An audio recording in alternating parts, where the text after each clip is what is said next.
Abrimos uma sessão, então, de conversa e apenas para lembrar, esses parâmetros não são obrigatórios, não é necessário que fiquemos com eles, mas apenas para lembrar os meus pontos da intervenção anterior, não é? Eu fiz uma ênfase no fato de que estamos diante, primeiro, de uma inovação tecnológica muito forte que está alterando radicalmente não só o modo de produzir cultura, de consumir cultura, como de nos relacionarmos com a cultura e de nos relacionarmos com as pessoas através da cultura. Uma das grandes produções teóricas do século passado, muito menosprezada pelas pessoas, porque esse autor não era materialista no sentido marxista, não era economicista, que era o Marshall McLuhan. Marshall McLuhan, com a proposição dele, com o alerta que ele lançou, que era o seguinte: o meio é a mensagem. Lembra-se dessa proposta? Pelo rosto que vocês estão fazendo, eu, como tenho uma câmera embutida de análise facial aqui, ó, este óculos vocês não sabem, mas é da Google. Eu estou vendo as vossas reações, não provocou muita repercussão o nome do Marshall McLuhan, e nem talvez a fórmula, o meio é a mensagem. E os marxistas, sobretudo, ficaram morrendo de raiva dele, porque naquele momento, os marxistas queriam fazer estudo de conteúdo. Qual que é o conteúdo do filme? Digam aí, não sei, Birdman. O conteúdo é revolucionário, é conservador, é sexista, é libertador, o que é? Ele falava, escuta, isso é bobagem, vocês ficarem discutindo o conteúdo da obra de arte, porque o que interessa é a forma da obra de arte. O meio é a mensagem. E, no fundo, é isso que eu estou tentando comentar com vocês um pouco. O que significa o meio e a mensagem? Naquele momento, isso foi anos 70, 80 do século passado,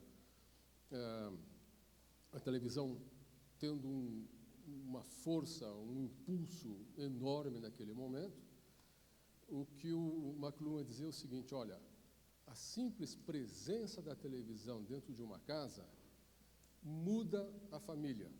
Não importa o que ela está dizendo, e não importa o que ela for dizer, a mensagem que o meio tem é mais forte do que tudo. Então, vamos ver como é que uma família antes jantava e comentava as notícias. Geralmente é assim, jantava e comentava as notícias. Quando veio o rádio, a família ficava ao redor do rádio, e aí já teve um deslocamento muito grande. Pena que eu não tenho um quadro negro aqui, porque uma família, geralmente, é uma mesa. Eu não sei se alguém se lembra o que é uma família. Alguém se lembra o que é uma família? Se eu descer, eu fico muito invisível aí do fundo, não? Fica, né? Fica, é. Uma família é isso, não é? É uma mesa e pessoas sentadas ao redor numa situação social que a gente chama de sociópata. Por quê? Todos voltados não só para o centro, como um para o outro. E os filhos ficavam bravos. Meu pai quer que eu vá comer toda noite, tem que comer com ele naquela mesma hora, etc. e tal, que coisa horrível, isso, mais aquilo outro. Tudo bem. Aí vem o rádio e a gente vê o desenho espacial já se altera radicalmente. Por quê? O rádio está, em vez de ser aquela situação assim, onde todos se olham, né? E se veem e interagem diretamente, olho no olho, o rádio está aqui e as pessoas ao redor. Alterou o comportamento. Aí a televisão entra, é a mesma coisa. Com a diferença que no rádio, como não tem uma imagem, aquilo que é falado permite que você olhe um para o outro e fique falando. Você está ouvindo o que o rádio está dizendo e está comentando com o outro o que o rádio está dizendo.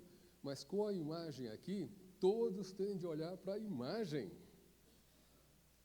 A família desaparece. Isso no começo, que tinha um aparelho de televisão por família. Hoje, cada quarto da casa tem um aparelho de televisão. E como se não bastasse, eu tenho no meu bolso a minha televisão pessoal, que é o iPhone. Então, hoje em dia está claríssimo aquilo que o Marshall McLuhan dizia nos anos 60 e 70. O meio é a mensagem. O meio veio e destruiu a família. Se vocês forem revolucionários, vocês vão andar, oba, destruiu a família. Se vocês não forem tão revolucionários assim, vão começar a ficar meio preocupados. Não importa qual o conteúdo. O conteúdo da televisão pode ser amai-vos uns aos outros, respeitai pai e mãe, e não sei o quê, e patati, patatá, patatá. Se cada um está no seu quarto, com o aparelho de televisão. Então, o que foi que eu disse para vocês? Né? Resumindo, e eu vou passar a palavra para vocês. A inovação tecnológica foi rapidíssima. A velocidade das descobertas, das proposições, ultrapassa qualquer possibilidade que nós temos de simplesmente acompanhar, quanto mais entender e praticar isto. E nós temos que saber que importância isso tem para o nosso campo na cultura. Esse é o primeiro. Segundo, uma das razões fundamentais para a prática da política cultural, da ação cultural e da gestão cultural, veja, não adianta vir com essa história, eu faço política cultural porque é o humanismo, porque é a pessoa, papapá. Isso é da boca para fora. Política cultural, gestão cultural e ação cultural sempre se fez para defender o Estado. Quando alguém chega e diz o seguinte aqui, olha, este é um bairro em situação de periculosidade ou de insegurança social, precisamos ter uma fábrica de cultura aqui. Quem está sendo atendido? É o Estado ou são as pessoas? Uma boa alma entre vocês, se houver alguma, vai dizer, os dois. Mas acredite no que eu vou dizer, Estado não faz caridade. O Estado pensa em si, quer seja o Estado... Agora na primeira parte eu fui mais comedido, agora eu solto tudo. Quer seja o Estado da direita, o Estado da esquerda, o Estado pensa na própria segurança. O Estado pensa na própria segurança. Não há bem maior para o Estado do que a própria segurança, a própria preservação, a sua conservação. Qual que é a desculpa que ele dá? Eu mantendo a minha segurança, eu mantenho a de vocês todos. Ah, é, bebê? Mas, tudo bem. Uma razão histórica, genética, para a política cultural foi a manutenção do Estado, identidade cultural, etc, etc, etc. E a segunda, escassez do bem cultural. Os nacionalismos diminuíram? Não. Então, sob esse aspecto, o Estado ainda consegue manter, às vezes a duras penas, né, a necessidade de promover a identidade nacional. Enquanto, pelo menos na Europa, há 27 estados a esta altura que estão fazendo um esforço contraditório e complexo para superar as diferenças nacionais, ao mesmo tempo que se mantêm as diferenças nacionais. É complicado, gente. Em outras palavras, vai levar 2 gerações para que um sujeito que nasça em Madrid, ao ser perguntado, você o que é? Eu sou europeu. De onde? Eu sou europeu de Madrid. É muito diferente do que se dizer, eu sou espanhol. Eu sou espanhol da Europa. Eu sou europeu de Madrid. O que a Europa está tentando fazer e que nenhum de nós, hoje em dia, nem eles, sabe se vai conseguir, é simplesmente algo inacreditavelmente inédito na história da humanidade. Imaginem Polônia, Tchecoslováquia, Romênia, Grécia, Itália, Alemanha, França, Espanha, Portugal, Inglaterra não, Inglaterra é uma ilha, né? Inglaterra é uma ilha. Então ela está, mas não está. Ela não tem o euro, mas participa das negociações, ela dá a palavra, mas não entra. É uma ilha. Né? Coisas que os marxistas, por exemplo, diziam, não, isso é bobagem, é geográfico. Né? Mas, enfim, 27 estão tentando abolir com o Estado. A hora que esses 27 de fato abolirem, a política cultural vai mudar. Hoje não muda ainda, mas vai mudar. Então, eu toquei nesses 3 pontos, que têm uma série de consequências. Podemos agora, se vocês quiserem, começar a discutir, graças a perguntas, a questões que vocês possam levantar, tentar discutir o que está envolvido nisso, o que está imbricado, corrigir algum exagero que eu tenha feito aqui, ou aprofundar o exagero que eu fui muito comedido na primeira parte, enfim. Né? O que lhes parece? Querem começar a falar? Creio que haverá microfone circulando por aí. Se não quiserem falar, pode passar por escrito e a mesa recebe.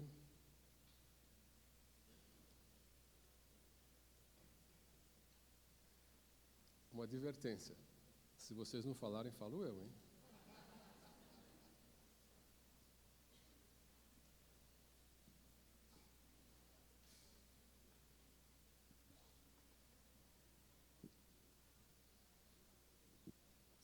Ei, som.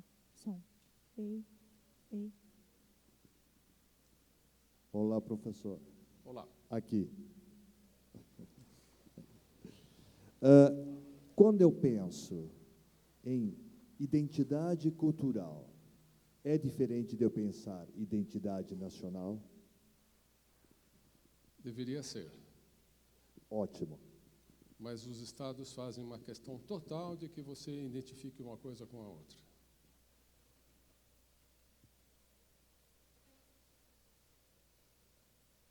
Agora, vamos a ver. Identidade nacional, todo mundo sabe o que é. Pena que eu me esqueci disto aqui, vou, enfim, trazer. Existe um cartunista, a época é dos cartunistas, né? Eu não toquei nisso apenas de passagem um pouquinho, mas eu deveria ter tocado, porque essa é uma questão que é fundamental para nós entendermos o mundo, eu vou chegar lá ainda. Mas há um cartunista na Espanha, no jornal chamado El País, que é provavelmente o maior filósofo vivo hoje na Europa. Ele é um cartunista. Ele faz desenhos, um por dia, fora nas férias de verão, um por dia, texto e imagem. Uma das que ele fez recentemente, você vê um campo de futebol visto de cima, então você vê o gramado, vê as arquibancadas, e você vê que está lotado, não é? Que as pessoas estão gritando, estão se agitando, porque ele põe aqueles risquinhos assim, e ele escreve por cima. O bramido coletivo não me interessa.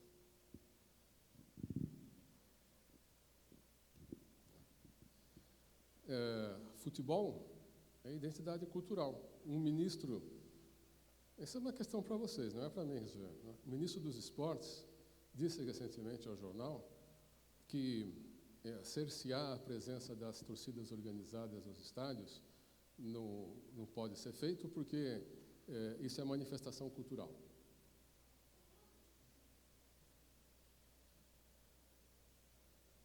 Então, identidade nacional a gente sabe o que é. E identidade cultural?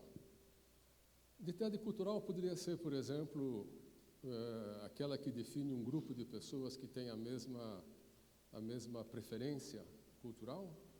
Ou é a identidade de um grupo étnico? Aí a coisa começa a ficar complicada, gente. E é um ponto extremamente delicado, não é? Por exemplo, vamos voltar lá. Existe uma coisa extremamente perigosa em sociologia, da cultura, em política, etc., que é o fenômeno da interpelação. O que é interpelação? Que é uma coisa que a gente faz o tempo inteirinho. De fora, alguém de fora, em relação a uma pessoa, chega para a pessoa e fala assim: tu és Pedro, e sobre ti construirei a minha igreja. Reconhecem? Tu és Pedro. O pai, quando nasce uma criança, vai para o cartório e fala: ela é José. Eu constituí o José. Eu não fui lá e perguntei: quem é você? Eu cheguei e disse: você é José. Tu és Pedro. Proletários do mundo todo. Isto é interpelação. Ou, tu és heterossexual, tu és amarelo, tu és preto. Isso é um processo de interpelação, vem de fora. Alguém de fora constitui o outro como sujeito. Isso, gente, frequentemente é a confecção da identidade cultural. Mas vamos dizer que até um certo ponto isso seja inevitável. Eu não posso esperar uma criança ficar com idade suficiente para me dizer que nome ela quer ter. A lei, o Estado, me obriga a dar-lhe um nome, ir ao cartório e dar-lhe um nome. Então eu vou. A legislação permite que essa pessoa, quando tiver 18 anos, pode mudar o nome. Ela vai viver 18 anos com um nome que ela não gosta e vai... Frequentemente, o mal já está feito. Se ela não gosta do nome, o mal já está feito. Mas digamos que seja inevitável. José, Maria, ou proletário, ou igreja, vem de fora. Mas digamos que até aí tem um certo grau de inevitabilidade. O problema da identidade cultural é quando você chega e diz assim, olha, você é branca, a sua idade cultural é a do branco. Você é amarelo, a identidade cultural sua é a do amarelo. Não, qual o problema?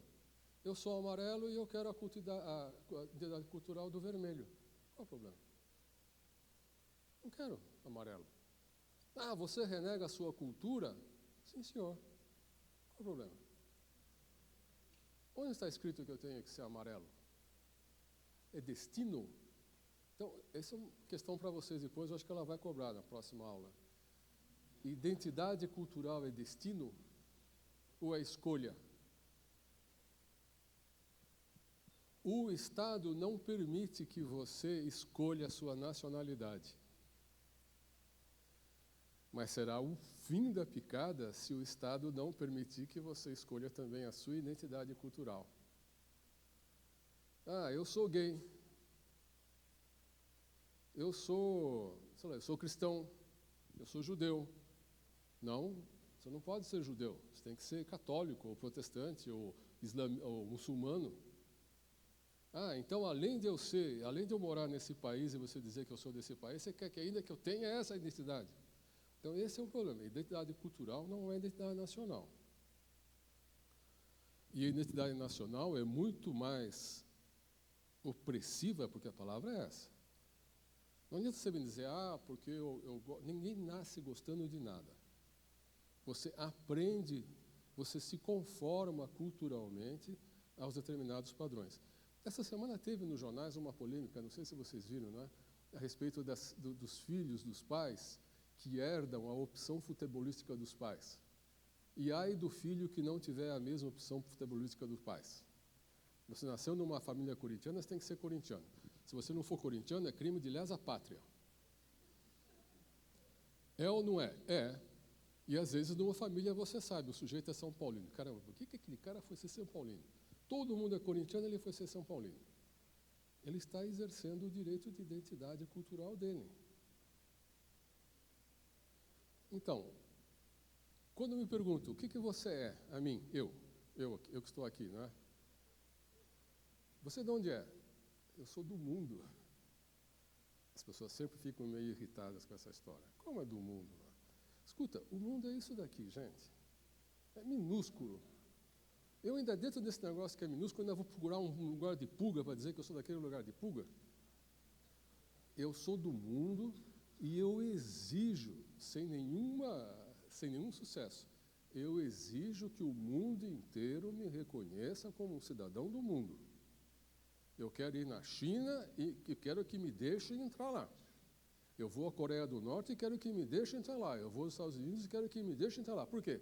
Porque eu sou humano e eu sou deste mundo e eu tenho direito. Não adianta nada, mas eu digo. Então, identidade nacional é completamente opressora. A identidade cultural não deveria ser, mas ela é também. E todo um grande trabalho de hoje, não é? Com essas histórias de diversidade cultural, de multiculturalismo, etc. e tal, O grande trabalho é alertar as pessoas exatamente para o fato de que a identidade cultural é cambiante. Eu sou e posso não ser. Eu sou uma coisa e logo depois posso ser outra. Eu sou corintiano e posso ser são paulino. Eu sou de esquerda e posso ser de direita. Eu estou vivo, posso mudar. Eu não posso mudar de nacionalidade, a menos que eu abdique da minha, peça para o outro, vai levar 10 anos para o outro me reconhecer, nesse processo eu já morri, etc. e tal. Mas identidade cultural, eu estou vivo, posso mudar. Qual é o problema das políticas culturais? Frequentemente, elas tomam por interesse próprio, quer dizer, do Estado, o partido segundo o qual a identidade cultural é esta e não muda. Fala.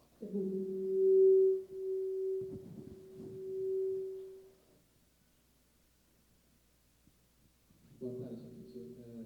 Eu vou tentar formular a pergunta, mas eu estou pensando enquanto eu estudo para tentar a respeito de identidade cultural. Tem um caso interessante, eu achei bastante interessante no livro de um autor, falando sobre o caso do juiz Clarence Thomas dos Estados Unidos no final da década de 90, quando ele foi acusado por uma funcionária dele. O juiz, foi acusado por uma funcionária de ser causador de um assédio sexual, né? Quer dizer, então ela estava se defendendo e julgando esse tipo.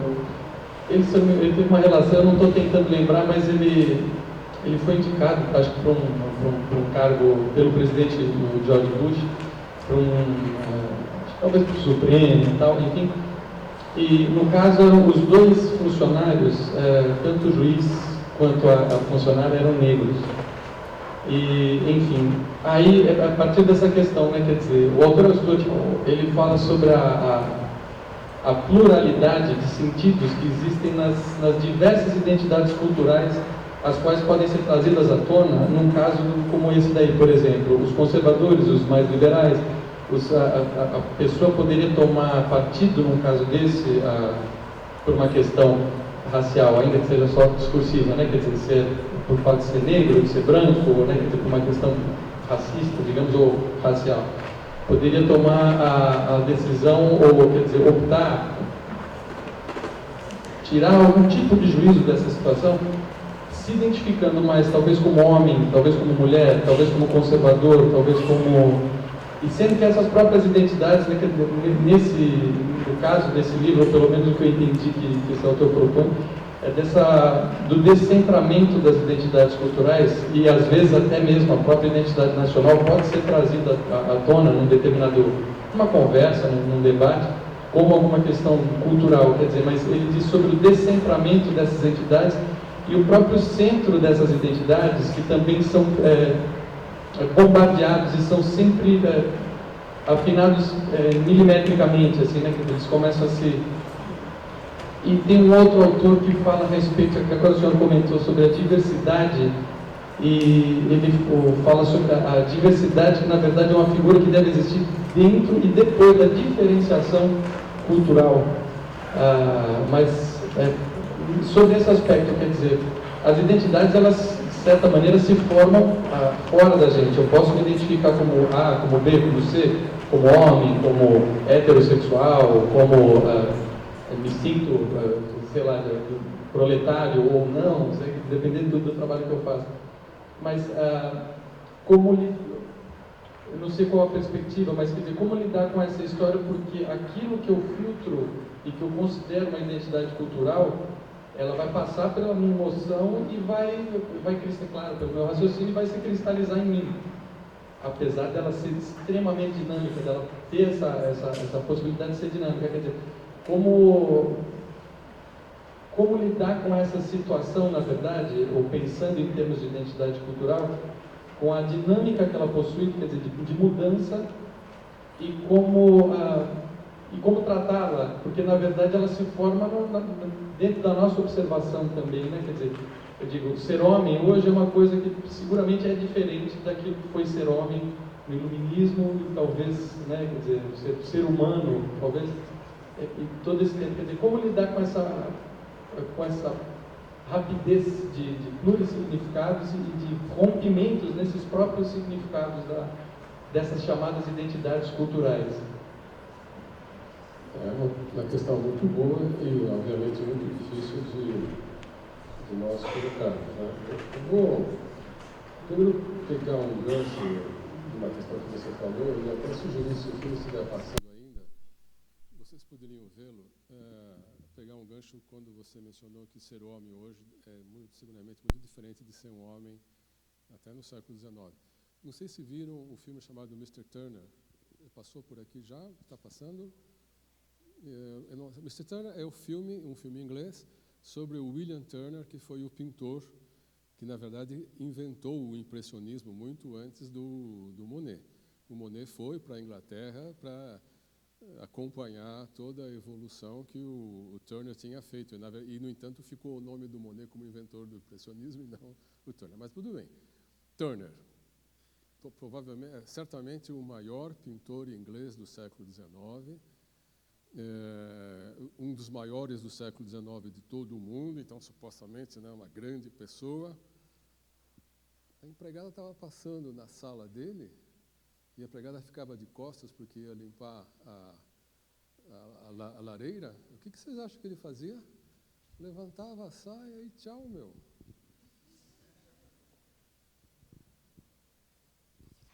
E não tinha nenhum problema.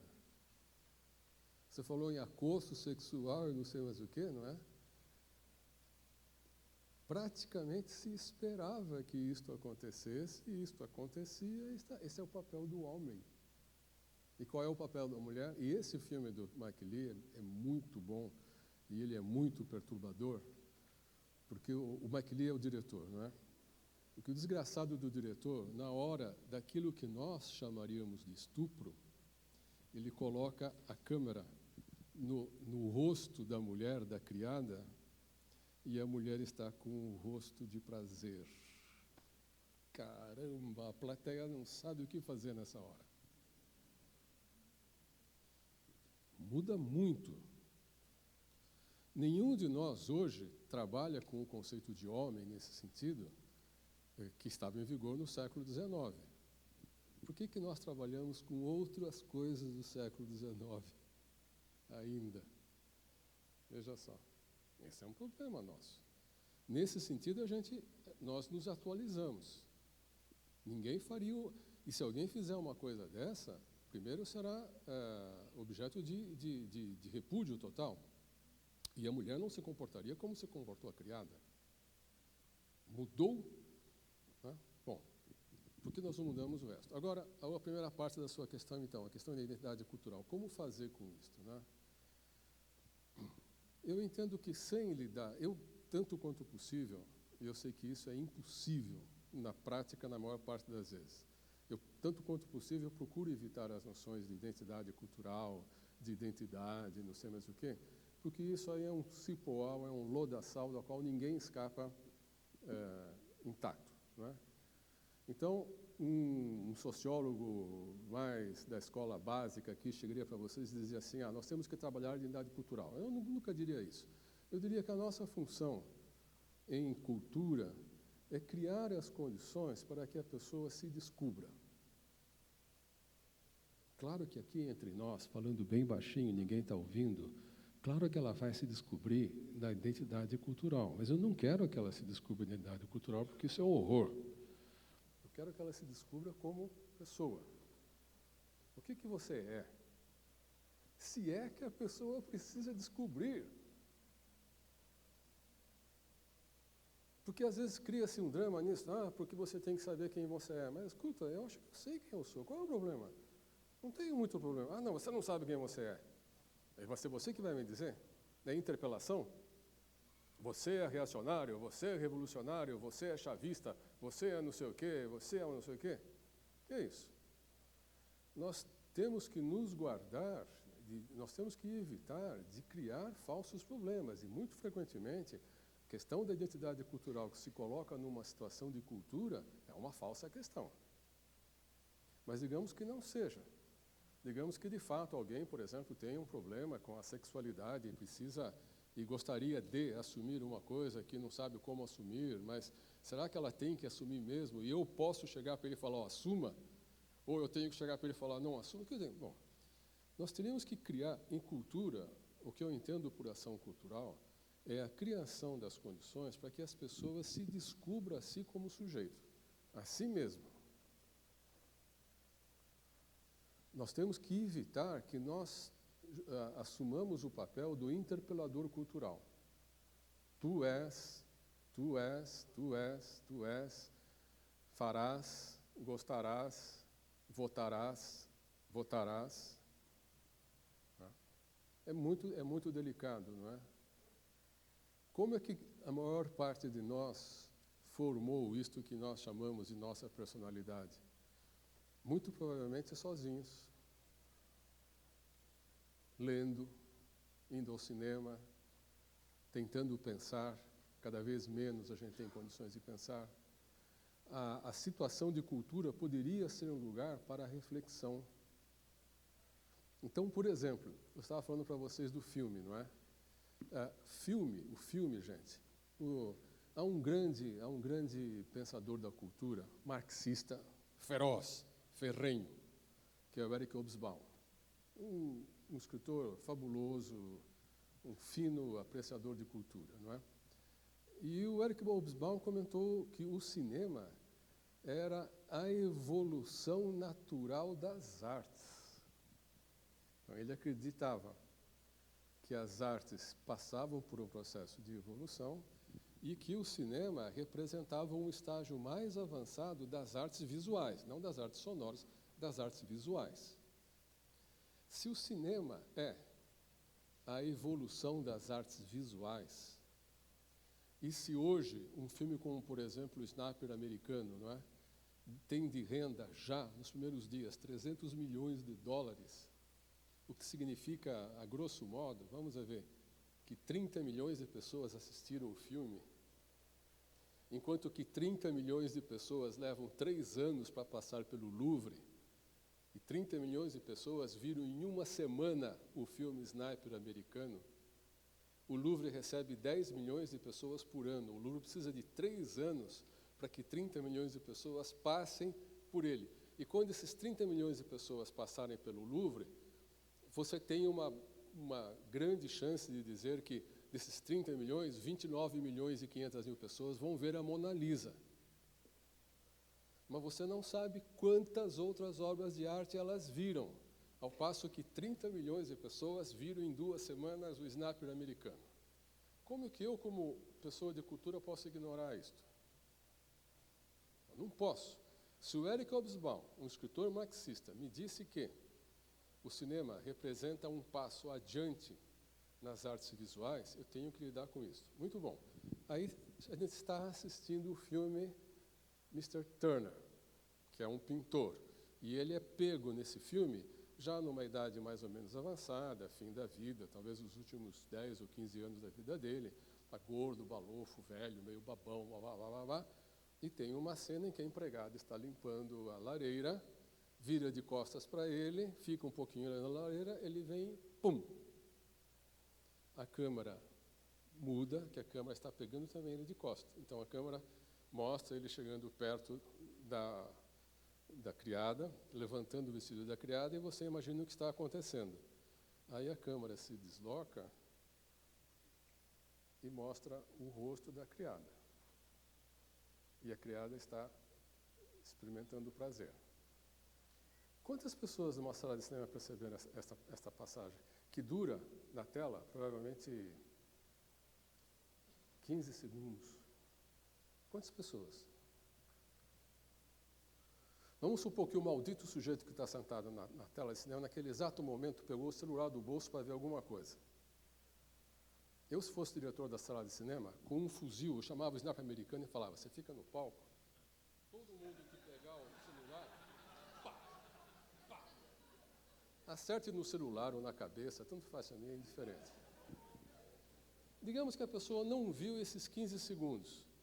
Ela perdeu uma parte importantíssima do filme, então eu teria que ver, eu como um agente cultural, uma ação cultural, eu não poderia fazer nada melhor nesses últimos 30 dias, talvez, não, estou exagerando, tem outros filmes igualmente bons, mas enfim, pegar o Mr. Turner e ver com as pessoas o Mr. Turner, para trabalhar o quê?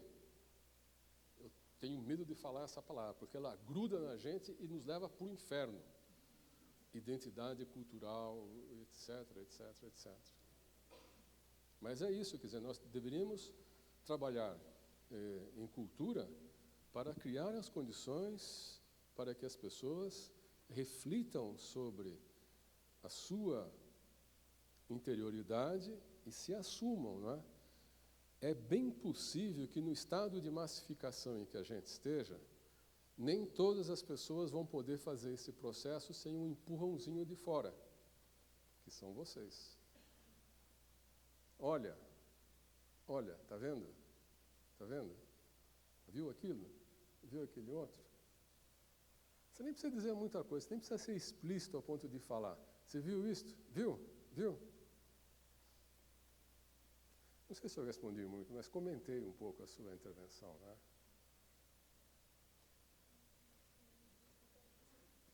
Duas escritas.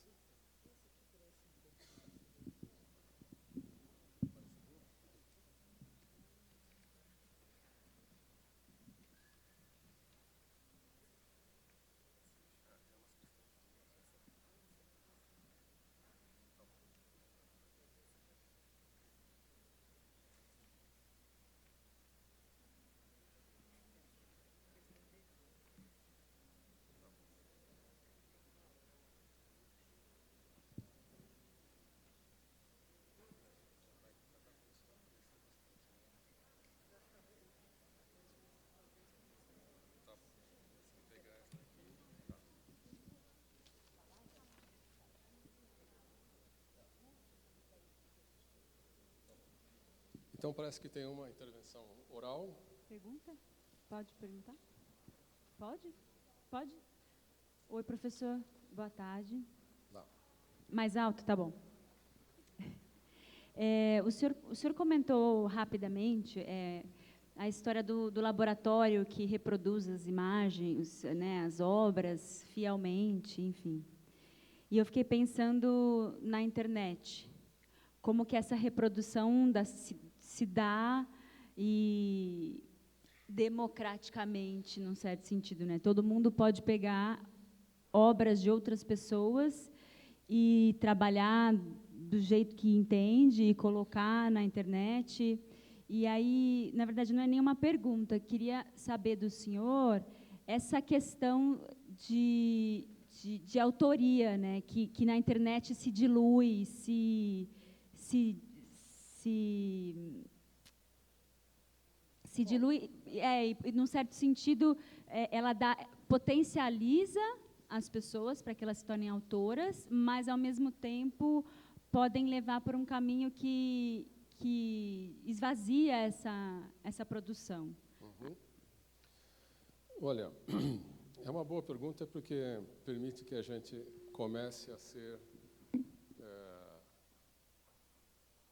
vamos dizer, não radical, mas para que comecemos a ser exigentes, não é?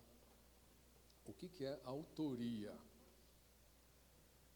Não é porque a pessoa escreve o nome próprio no papel que ela é autor. Um dos pontos, eu estou mencionando isso porque um dos pontos mais delicados em política cultural, em ação cultural, diz respeito exatamente, primeiro, antes de responder de pleno a sua pergunta naquilo que eu posso, né? Um dos pontos mais delicados em política cultural é saber o que vamos tomar como exemplo, como caso, como objeto de discussão, como objeto de sugestão. Tá? Eu falei aqui do filme do Mike Leigh, do Turner, e me referi a ele porque o Mike Leigh, não sei se vocês acompanham a produção dele, é um dos grandes cineastas vivos. E produziu desde o final do século XX até agora, com filmes absolutamente fantásticos, né? Nada de efeitos visuais, é tudo emoção humana. Bom, o que eu quero dizer com isto? Eu procuro trabalhar com aquilo que um outro inglês, o Matthew Arnold, chamava de as produções mais elevadas do espírito humano.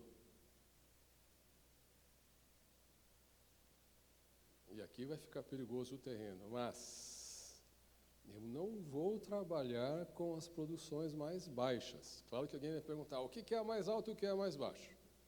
Bom, se eu trabalho com as produções mais altas do espírito humano, eu trabalho com um conceito de autoria, segundo o qual a autoria existe autor quando há a produção de um pensamento original. Se não há a produção de um pensamento original, não é autor. Alguém tira um selfie de si mesma pelada. Eu falei de si mesma pelada, porque parece que homem não tira selfie de si mesmo pelado. Não sei, tira? Pode ser que tire, não sei. Tira.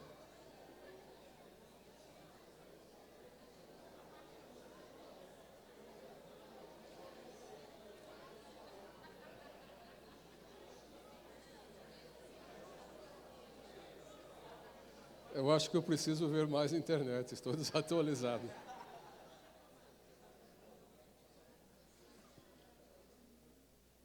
Chega? Tá bom. Ah, ok. Então, tirar uma foto de si mesma, ou mesmo, né, e pôr na internet, não é uma autoria. Eu não considero. Nós temos que ser muito rigorosos com as palavras que nós usamos, gente. Isto é uma exigência do pensamento científico. Primeira regra da ética. Vejam só que coisa curiosa. Até em terminologia existe ética, só não existe no mundo da política. Que gozada, não? Primeira norma da ética da terminologia. Cada palavra tem um sentido que tem que ser respeitado.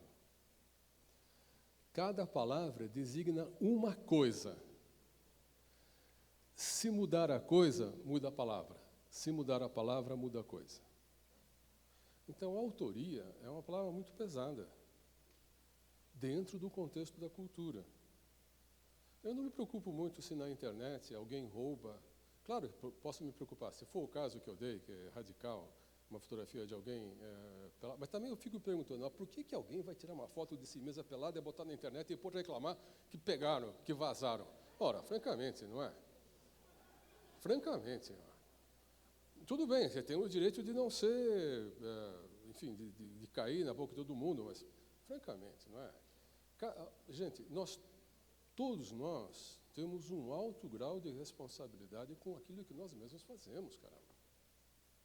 Ah, mas eu não sabia que podia ser. Azar seu se não sabia. Não, mas eu exijo agora a reparação. Tudo bem, exige a reparação, vai na justiça, ela vai te dar o ganho.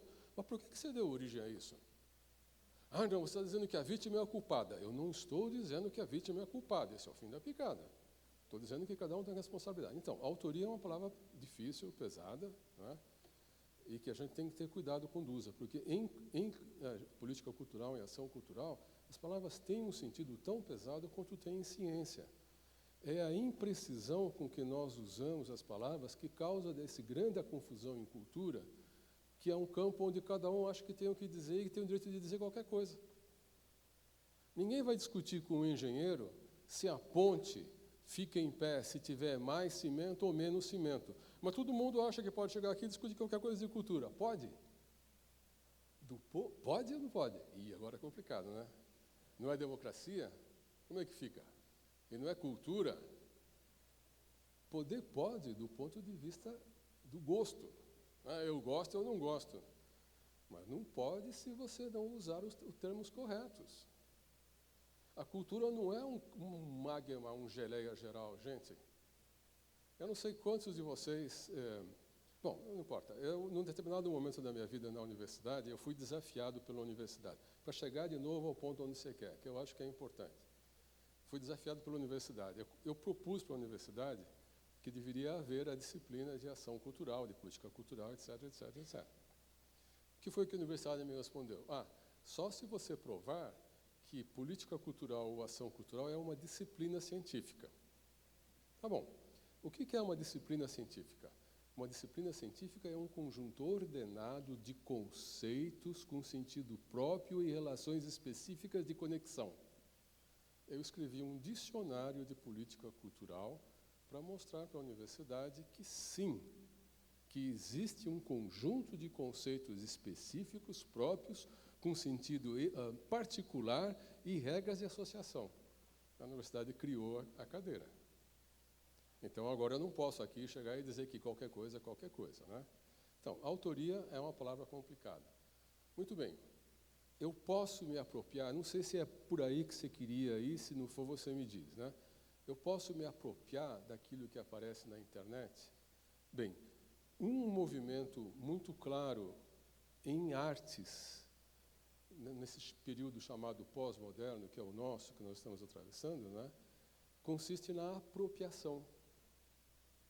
Até meados do século XX, um bom artista não poderia colocar dentro da sua tela, ou no seu filme, ou na sua música, pedaços da música de outro, pedaços da tela de outro, pedaços do livro do outro, pedaços do filme do outro.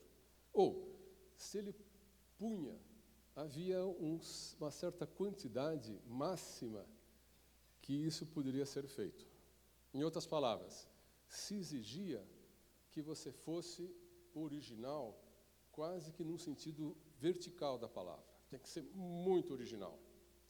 Vejam o caso do Michelangelo, por exemplo. Na época do Michelangelo, para você ser reconhecido artista e, portanto, fazer parte da corporação de ofício e poder cobrar e poder trabalhar numa cidade, você tinha primeiro, veja só que interessante, primeiro você tinha que mostrar que você era capaz de copiar um mestre. Eles te davam uma pintura ou uma escultura e você tinha que copiar. Você copiava, os caras falaram, incrível, é exatamente o próprio. Muito bem, agora faz uma coisa sua. Faz uma coisa sua. E essa ideia do século XVI ficou até nós.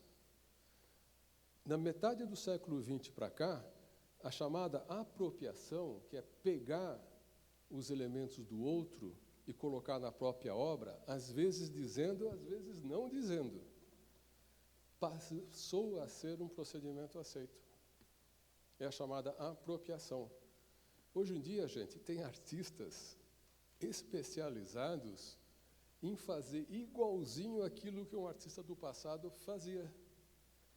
Mas não é que ele esteja fazendo a cópia, não é que ele esteja falsificando, ele está fazendo igual. E ele diz, olha, ele diz, estou fazendo o Andy Warhol, igualzinho ao Andy Warhol. Olha como eu faço um Andy Warhol, igualzinho ao Andy Warhol. E eu faço um Andy Warhol, depois eu faço um Jeff Koons, depois eu faço uma Beatriz Milhazes. E ele vai na galeria e expõe isto. E não é falsificação, ele está dizendo que ele faz um igual, ele faz um igual. Às vezes muda. Olha o Vicky Muniz, o que faz o Vicky Muniz? Vocês viram alguma exposição do Vicky Muniz já? Teve uma no MASP recentemente e tal. Ele pega lá um quadro do Caravaggio, que é a Medusa, e faz a figura da Medusa em cima de um prato onde ele espalha molho ketchup, e faz a Medusa. Ele está falsificando? Até o século XIX ele teria falsificado. Na linguagem do século XX, ele está se apropriando. Às vezes muda de contexto. O Caravaggio fez isso numa tela pintada, ele faz isso num prato comum de você comer com ketchup. Só que ele não deixa o prato lá, né? Ele faz o prato com ketchup, tira uma foto e expõe a foto, né? Então, essa questão da internet, para mim, não chega a ser um problema. Eu não sou daqueles entusiasmados que dizem a internet é a possibilidade de criação para todo mundo. Não, espera lá. O que é criação? É a possibilidade de todo mundo falar alguma coisa, mas que se isso é criação é outro problema, né? O que mais? Dizem que temos ainda quatro intervenções faladas antes dos papéis. Eu pedi para esperar os papéis, eu estava pensando aqui em algumas coisas que o senhor falou, a questão do Estado e da segurança, a questão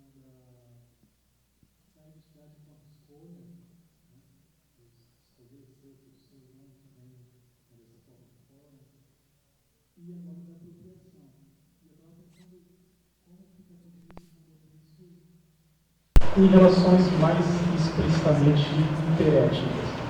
Por exemplo, o Estado Nacional, a relação com os povos indígenas, algo que tem a ver com os meus estudos, com o meu trabalho.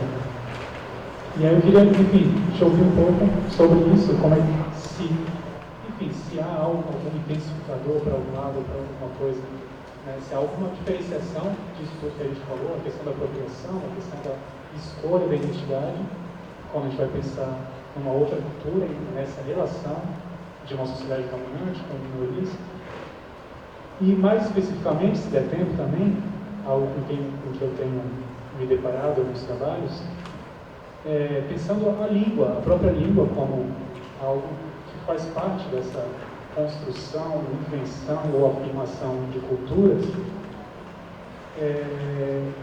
como que fica, com todas as suas contradições, acho que já é algo bastante discutido também, mas eu queria te ouvir, a ideia de educação bilíngue nessa relação com os povos indígenas também.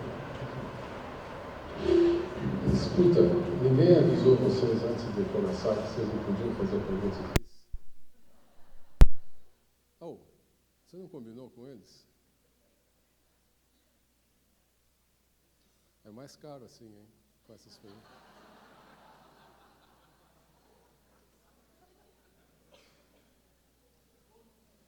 Você falou questões étnicas, né? E falou opção, não falou? Você não falou a palavra opção? Escolha. Escolha. Então eu vou começar contando uma piada de antropólogo. Os antropólogos, tampem os ouvidos agora, por favor. É uma aldeia indígena, dessas que tem várias tabas, várias ocas espalhadas, assim, e é noite. Está tudo muito silencioso na aldeia indígena, e apenas que você vê assim, saindo das várias ocas, estou falando certo? Das várias ocas, você vê uma luz meio azulada que sai das ocas, né? Uma luzinha meio azulada aqui, tudo muito silencioso. Já são mais ou menos 8:30 da noite, 9 horas, tudo muito silencioso, nem animal. A selva profunda é silenciosa, não sei se vocês sabem disso, né? Vão no Amazonas e entrem no fundo do Amazonas, um silêncio não. E nessa aldeia indígena, 8:30, 9 horas da noite, nesse dia, sobretudo, silêncio total, nenhum índio no terreiro, só as ocas e uma luzinha meio azulada que sai das ocas. De repente entra um índio correndo pelo meio da praça, chega lá no braço e fala assim: apaguem os televisores que o antropólogo está chegando. E não riram, ou não entenderam,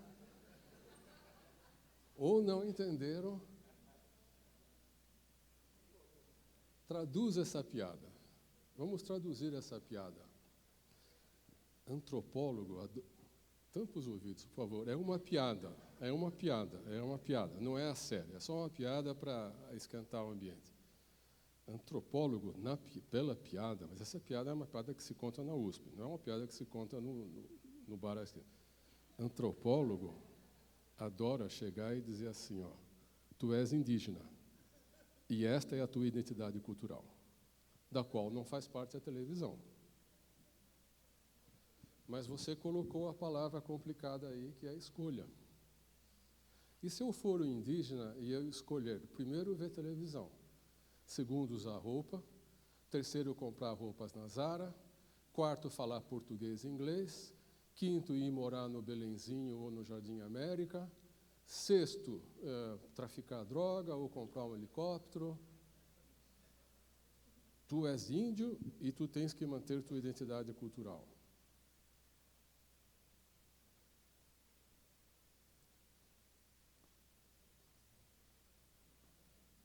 E tu tens que fazer uma política cultural para os indígenas.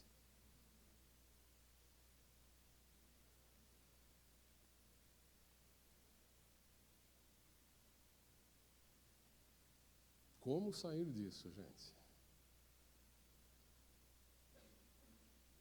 Em outras palavras, até que ponto quem está de fora interpela quem está lá do outro lado e atribui identidades, lugares, papéis. Todos nós sabemos, não é? Os papéis sociais, os lugares, são todos atribuídos. E cabe a cada um de nós aceitar ou recusar esses papéis. Os que recusam são aquilo que nos Estados Unidos, em inglês, se chama dos mavericks, né? Maverick, originariamente, é o cavalo selvagem. O maverick é um cavalo selvagem. Por incrível que pareça, tem um carro, quem for amante de carro aqui, pelo menos para conhecer o nome, né, sabe?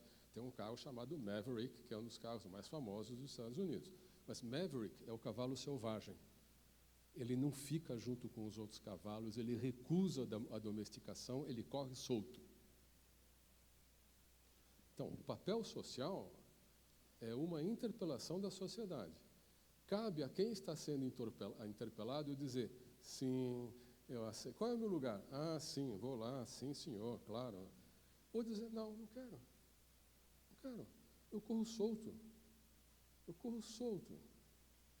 E aí vem a história, mas tem que manter a cultura do indígena, porque aquilo é não sei o quê, porque é a verdade, porque é o valor deles. Eu não quero dizer certas coisas aqui, porque fica... Primeiro, o que o diálogo, como nós estamos aqui, é bastante informal e pode dar margem a entender errado, não é? Mas muitas vezes, e vocês descontem o que há de exagero nisso aqui, não é?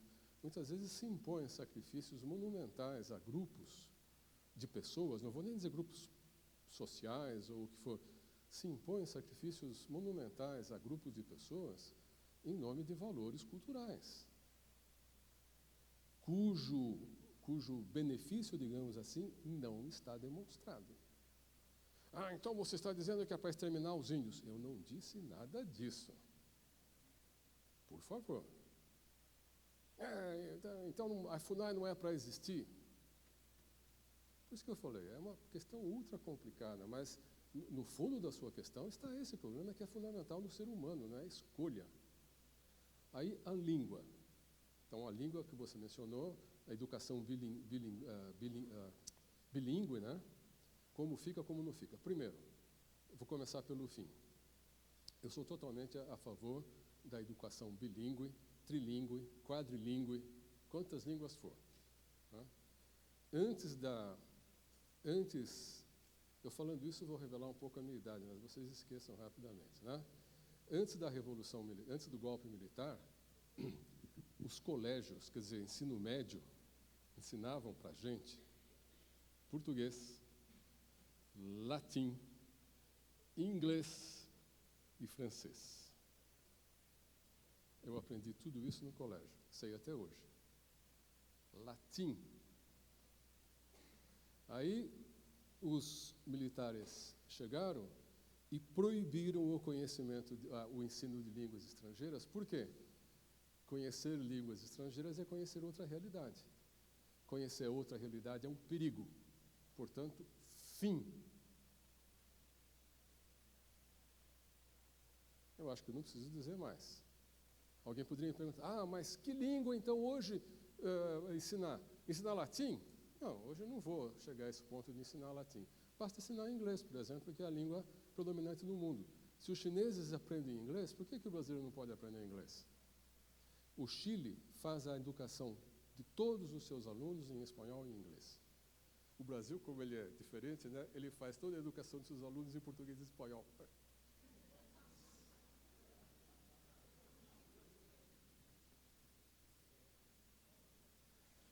Então, eu sou totalmente a favor do bilinguismo, do trilinguismo, porque ele abre perspectivas diferentes. Agora, um ponto importante. Talvez vocês tenham já estudado o Roland Barthes, e eu estou chovendo no molhado aqui, não é? Mas o Roland Barthes, quando foi recebido na Academia Francesa, que é a École de France, não é? E como todos que vão fazer, ele tem que dar uma aula, ele tem que fazer uma aula que ele fez por escrito, e essa aula ficou chamada exatamente de A Aula. É um livrinho que vocês poderiam comprar, tem talvez 30 páginas, se tiver tanto, né? E nessa aula ele irritou profundamente todos os positivistas franceses, que são em número monumental. Você sabe que nós, brasileiros, somos positivistas, né? Por isso que nós gostamos tanto do marxismo, que o marxismo é positivista, né? Eu sei que eu não posso falar isso. O marxismo é positivista? É. A bandeira brasileira é positivista, você sabe disso, né? Aquele ordem e progresso, aquilo lá é Comte, direto, né? Bom, ele irritou os positivistas, irritou os marxistas, irritou todo mundo. Com o que ele irritou?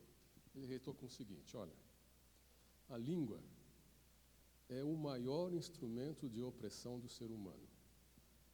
Eu vou só falar os postulados, depois a gente discute. Segundo, não é o homem que fala a língua, é a língua que fala o homem. Terceiro, as pessoas passam a maior parte da vida, ou toda a vida, sem ter uma única ideia própria. Todas as ideias que ela teve foram ideias da língua. 3 princípios. Primeiro, que a língua é uma entidade opressora, fica comprovado no segundo postulado, esse segundo qual não é a pessoa que fala a língua, mas é a língua que usa as pessoas para sobreviver, se manter e reproduzir. A língua portuguesa usa cada um de vocês para fazer valer os valores dela, língua portuguesa. Enquanto vocês morrem, a língua portuguesa continua a viver. Vocês conhecem esses filmes aí do ser alienígena que entra e toma conta das pessoas? As pessoas falam, ficção, que besteira, papapá, filme americano idiota. Todos os filmes americanos idiotas e todos os filmes idiotas são baseados, gente, em lendas, em propostas científicas que são desviadas, fantasiadas, etc. A língua é um corpo estranho que toma conta dos vossos corpos e das vossas mentes, vocês não percebem e ainda ficam contentes. E força vocês a dizerem coisas que vocês não diriam em sã consciência. E nunca se esqueçam que pior do que a ditadura que proíbe dizer, é a ditadura que obriga vocês a dizer. Vai na praça pública e tem que dizer Heil Hitler, salve capitão, salve guia, salve líder supremo, o que for. Obriga a dizer. A língua obriga a dizer. Em português, como é que você diz que João e Maria são bonitos? Como é que se diz João e Maria são bonitos? Assim, né? João e Maria são bonitos. Você é sexista? Eu não. Como é que você diz que João e Maria são bonitos em português? João e Maria são bonitos. E você é sexista? Não, eu não. E como é que você diz em português que João e Maria são bonitos? Eu digo assim, João e Maria são bonitos. Então você é sexista? Não, eu não. Essa ficou evidente ou não? Em inglês, John and Mary are beautiful. Neutro. Será que é por isso que nos Estados Unidos a igualdade entre mulher e homem é maior do que no Brasil, apesar do que ontem reclamou a Patrícia Arquette no Oscar? Porque para a língua americana, em adjetivo, a diferenciação entre masculino e feminino é irrelevante. Para a língua portuguesa, a diferenciação entre homem e mulher é fundamental. E é isso que me permite dizer que a cultura brasileira é paternalista, patrimonialista. E que, portanto, todos os programas que recorrem à cultura brasileira paternalista e patrimonialista, para mim, não valem muita coisa. Eu falo isso bem baixinho, não reproduzam lá fora. A língua força você a dizer aquilo que você diz que você não é. E você diz com a maior naturalidade. Então ele dizia, a língua é o maior sistema opressor, porque ele trabalha sem que você perceba. Segundo, a esmagadora maioria das pessoas vive a vida inteira sem ter uma única ideia própria. Só reproduz aquilo que já foi dito na língua. E eu me lembro de uma aula de português, quando eu tive exatamente ainda no ginásio, o professor dizendo assim, olha, isto é liberdade poética, não é para você. Como liberdade poética? Quer dizer, ele que fala que é poeta, ele pode escrever assim, eu não posso? Veja que bem, o valor literário máximo me é vedado se eu não for poeta. Ah, então eu sou poeta. Não, você não é, porque o seu verso não é bom, eu digo que você não é. Mas quem é você para dizer que eu não sou? Ah, eu sou da Academia Brasileira de Letras, eu sou crítico literário, eu sou professor da USP, eu digo que você não é poeta, acabou. Então você tem que escrever direitinho. As pessoas usam todas as combinações que já foram usadas bilhões de vezes. Não há nenhuma ideia nova naquilo que nós estamos dizendo normalmente, por isso é que não tem autor. Não, nós não somos autores, e a língua vive em nós. Maria, eu te amo, querida. Isso já foi dito bilhões de vezes, você não está dizendo nada. Não, mas como eu estou dizendo? Estou falando para Maria que eu amo ela.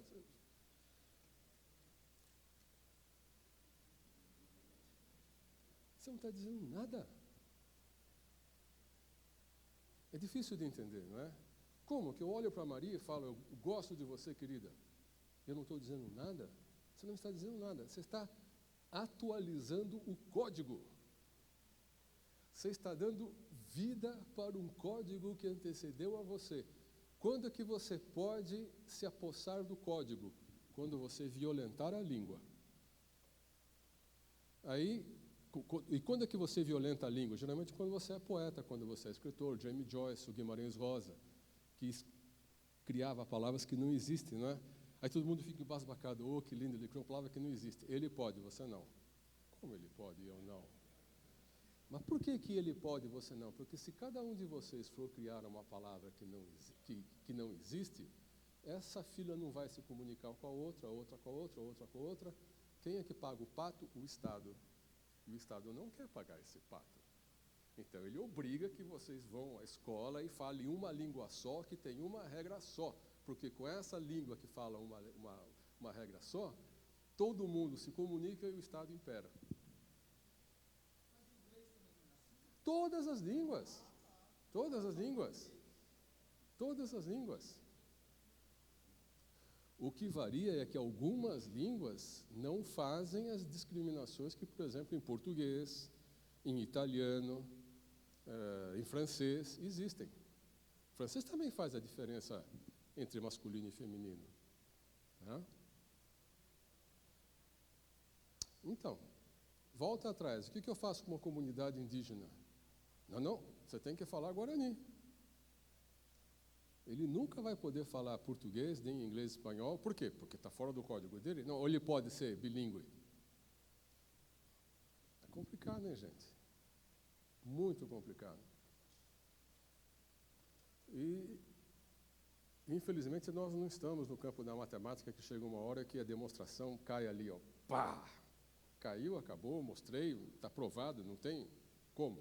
Aqui fica tudo na base do, me interessa, é mais conveniente, eu gosto mais disso, é mais ideológico isso do que aquilo, aquele outro, né? Comentei um pouco, pelo menos. O que eu posso fazer é comentar só, não é? O que mais? Estas? Sim. Tá bom. Tá bom. Essa piadinha era muito apropriada, mas não, é só uma piada. Eu não saio daqui hoje vivo. Tem uma pergunta boa aqui também. Todas elas são boas, mas ela já está me dizendo que nós estamos chegando no final, né? É uma pergunta dupla. Como o comportamento politicamente... Foi a primeira, eu estou olhando ela porque acho que ela foi a primeira que chegou, talvez, não é nenhuma discriminação. Como o comportamento politicamente correto da sociedade contemporânea ocidental afeta o pensar e o fazer artístico e a apreciação artística. E tem o desdobramento. A saída para a arte diante da patrulha politicamente correta? Gente, isso é outra tragédia. O politicamente correto é uma das... Para ser bonzinho, eu diria que é um dos problemas complexos da cultura contemporânea. Se nós estivéssemos na mesa de um bar, eu diria que é a maior tragédia que aconteceu na humanidade nos últimos tempos. Politicamente correto. Charlie Hebdo, os 7 do Charlie Hebdo morreram porque não eram politicamente corretos. Bastaria dizer isso, né? Eles estavam errados? Absolutamente.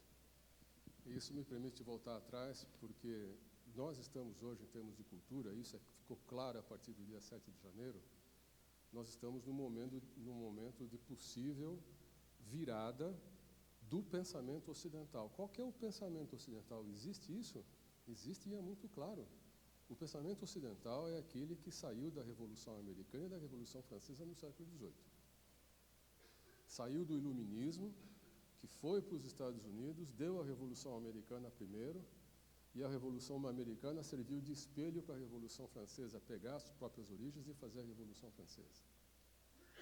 Qual foi a Revolução do Iluminismo? Separação entre igreja e Estado, separação entre ciência, religião e arte, autonomia dos campos, liberdade de representação política, uma que é fundamental, não é? Impossibilidade de ver os impostos aumentarem sem repressão política. Claro que hoje os impostos aumentam, porque todos os políticos são postos no mesmo bolso que aumenta o imposto, vai o político, então, tchau. Bom, mas essa é a nossa cultura, e pela qual nós lutamos, pela qual muita gente morreu. Guernica é um exemplo desta cultura, e Picasso pintou por isto, né? E é isso que hoje em dia está em jogo. Charlie Hebdo morreu, vai ressurgir, talvez, mais ou menos, quem sabe, porque os seus autores não eram politicamente corretos, né?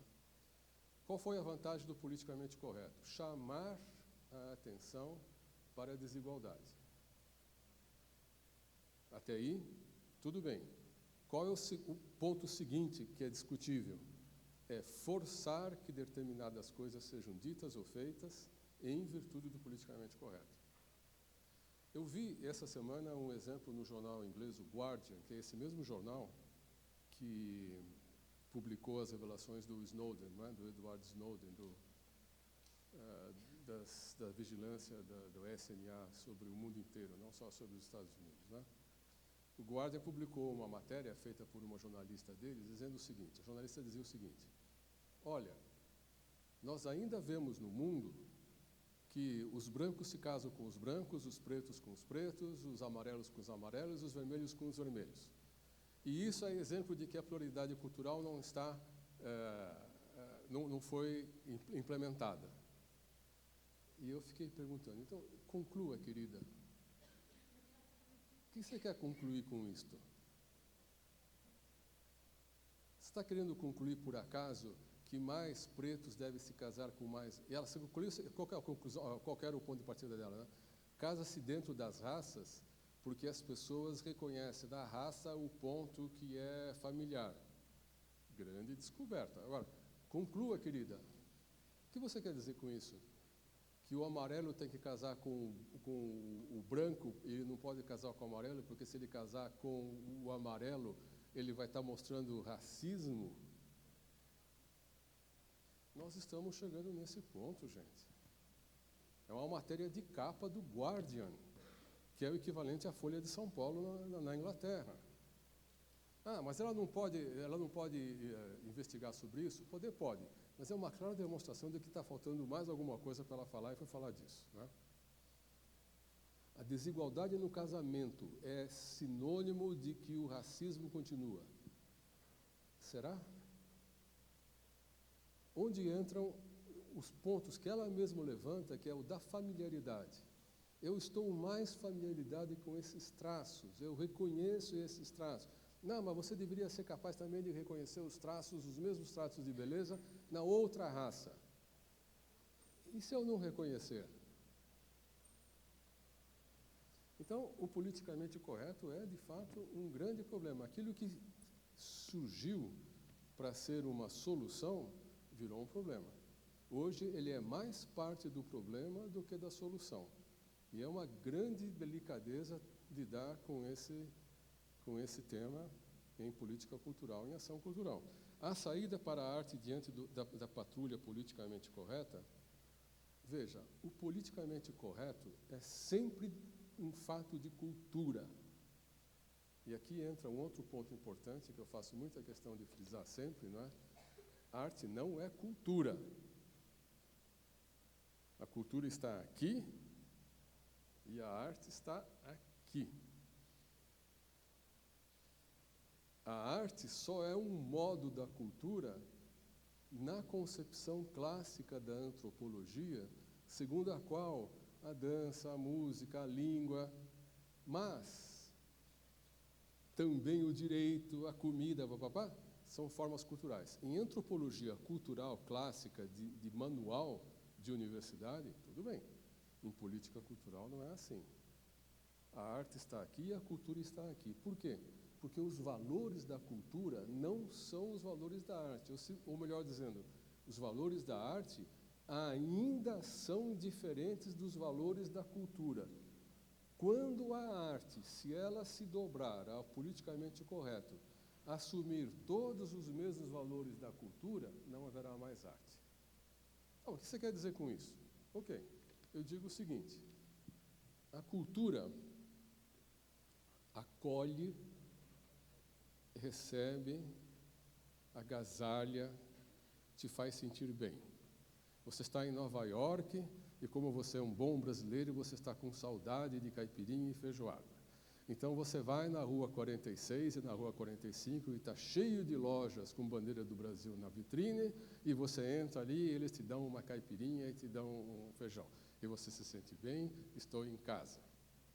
Você vai para Moscou numa conferência, não sei do quê, e de repente o consulado brasileiro ou a embaixada brasileira te convida para a embaixada, então você sai daquele meio daquela que falava aquela língua de selvagens e bárbaros e vai para a casa do Brasil, onde todos falam a sua língua, e você se sente tranquilo e em casa e confortável. Não é assim? É. A arte, durante muito tempo, foi exatamente igual à cultura. A arte era para você se sentir bem. Você olhava, se você fosse homem e hétero, você olhava para uma escultura da Vênus despida e você se sentia bem e reconfortado e acolhido e exaltado. Estava tudo ótimo. Você ia a uma sala de música e ouvia um concerto de uma música melodiosa que te acaricia, que pega você pela mão e leva daqui para lá e faz assim com você e te dá um cafuné e te põe na cadeira de novo e está muito bem. Aí, de repente, vem Stravinsky, que levou 7, 8 anos, alguém me ajuda aqui para compor a Sagração da Primavera, não é? E quando faz, é um escândalo. Fora, impostor, vagabundo, vai trabalhar, cretino, selvagem, bárbaro. Eu não estou mentindo, isto foram as reações. Nesse momento da virada do século XIX para o XX, a arte não acolhe mais ninguém. A arte puxa o tapete debaixo dos seus pés. A arte te insulta. A arte coloca você em xeque em todas as suas crenças, como, por exemplo, fez o Zé Celso, do Teatro Oficina, no Brasil, em 68, 69, quando ele representou o Rei da Vela. Isto é clássico, isso entrou para a história do teatro brasileiro, não é? Representou o Rei da Vela lá no Oficina e rompeu com essa ilusão da quarta parede que supostamente tem aqui e que impede o ator de olhar para o público, porque tudo que se passa aqui, não é? E lá, mas não aqui, não é? Todas as ações ficam contidas aqui, não é? Ele rompeu com essa barreira. Os atores saíam do palco, passavam pelas poltronas, e como era Zé Celso, como a peça era terrível, era forte, era não sei mais o quê, os atores começaram a passar a mão nas mulheres e não sei o quê. Passar a mão mesmo, no sentido vulgar da coisa, e sentar no colo, e impor. Foi um Deus nos acuda. O que aconteceu? Foi chamado o DOI-CODE, a Polícia Secreta do Exército foi lá, bateu em todo mundo, prendeu os Celso, prendeu todo mundo. A arte agride, a arte contesta, a arte puxa o pé, a arte contesta todos os códigos.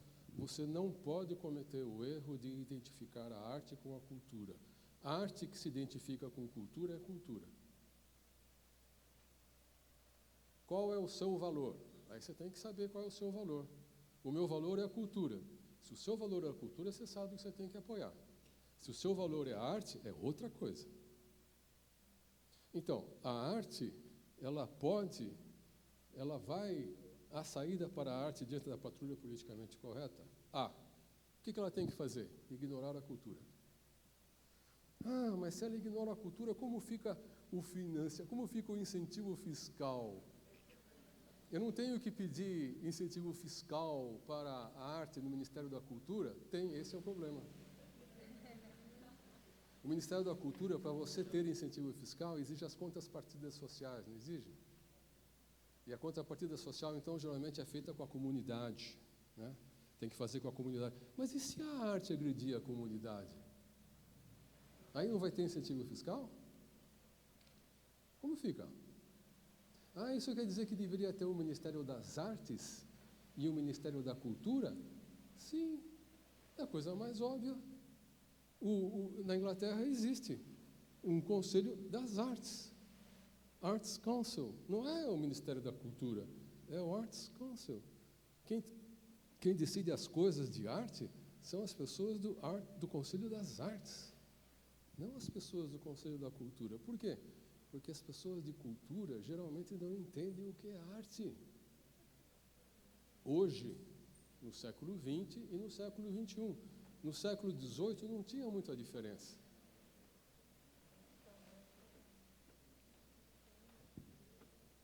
E agora, onde vocês põem as vossas fichas? Mas eu ponho nas duas. Tá bom, põe nas duas. Então, é ecumênico, eu tenho que fazer isso, tenho que fazer aquilo. Mas olha, a visão do gestor cultural nunca será a visão do artista. O artista, se ele quer ser artista, ele tem que saber qual é o território dele, e ele não pode pisar no outro território. Mas o João Gilberto, ele fazia arte? Eu falo, sim, fazia arte. E todo mundo gosta dele, então ele é a cultura hoje. Ou vocês estão esquecidos já que quando Gilberto Gil e Caetano, por exemplo, começaram com guitarra elétrica na música brasileira, quase mataram a direita e os revolucionários de esquerda, quase mataram ambos aqui em São Paulo, porque enfiaram guitarra elétrica na música brasileira, estavam americanizando Hoje são dois dos maiores ídolos brasileiros e Gilberto Gil virou ministro da Cultura. A ironia da história é fantástica, gente.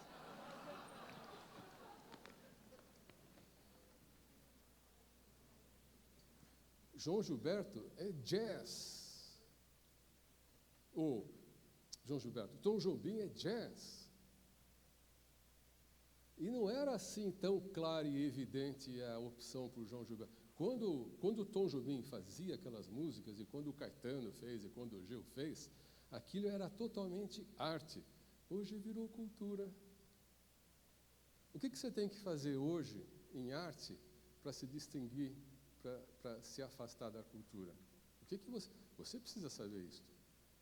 E o artista, se ele quiser ser artista e ficar longe do politicamente correto, ele tem que fazer a opção pela arte. Agora, vocês são agentes culturais, então vocês têm o direito de ora fazer uma ação cultural, ora fazer uma ação artística, mas vocês não têm o direito de ignorar que uma coisa é cultura e tem os seus efeitos e o seu campo, e outra coisa é arte e tem os seus efeitos e o seu campo. E vai ser uma questão pessoal de vocês de escolherem um campo ou outro. Mas essa, que é a última pergunta, eu posso dar uma resposta clara, precisa, perfeita, e vocês têm que reconhecer que eu dei. Pá!